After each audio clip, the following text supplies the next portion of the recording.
Morning and welcome to another thought for the day.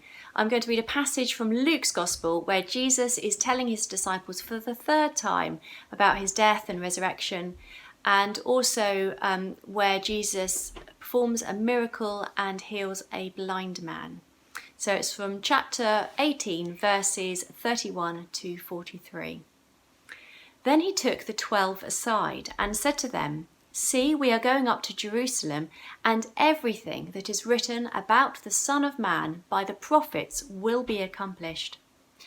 For he will be handed over to the Gentiles, and he will be mocked and insulted and spat upon. After they have flogged him, they will kill him, and on the third day he will rise again." But they understood nothing about all these things.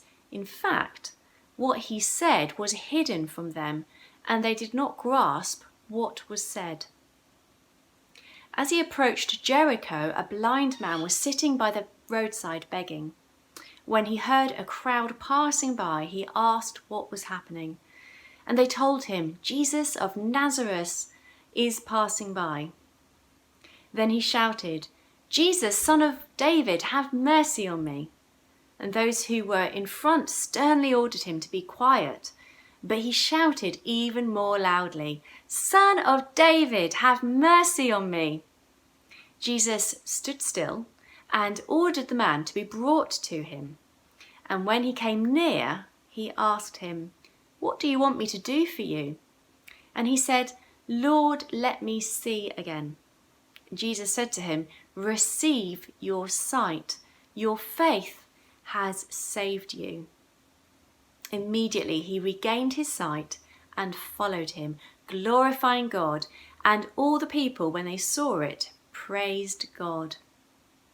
So what strikes me about this passage is this tension we've got between the first half and the second half. So Jesus is on his way to Jerusalem with his disciples to celebrate the Passover festival. Well, that's what the disciples thought. Obviously, Jesus knows what he is walking towards. He knows the darkness. He's trying to explain this to his disciples, trying to prepare them for what is coming, for the insults, for the mocking, for the flogging, the torture, his horrific death, and then his resurrection. But for his disciples, Jesus is speaking in riddles. They just don't understand. They're baffled. They don't follow what Jesus is trying to say to them. And then suddenly the pilgrims are stopped in their path by a blind man on the side of the road begging. And he's asking Jesus to heal him. And then we see God's glorious power on earth performed through a miracle as Jesus heals this blind man. So this man whose life was really not good, it sounds like he has no home, no way of earning any income. Obviously there's no social support. He's a poor beggar. And Jesus in an instant transforms his life by giving him his sight back. So this man can now probably go on to get a job, have a home, and rejoin society. This is awesome. So in this one passage, we've got at the beginning, we've got this darkness of what is ahead of Jesus. And then we've got the glory of God, God's power, and miraculous healing.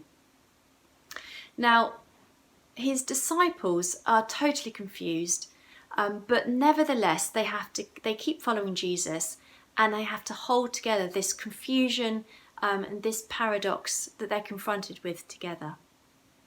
But what about us? Of course, we know that Jesus and his disciples, these pilgrims, we know what comes at the end. Yes, Jesus does die, but we know about his glorious resurrection of God's power overcoming all evil. We know the end of that story.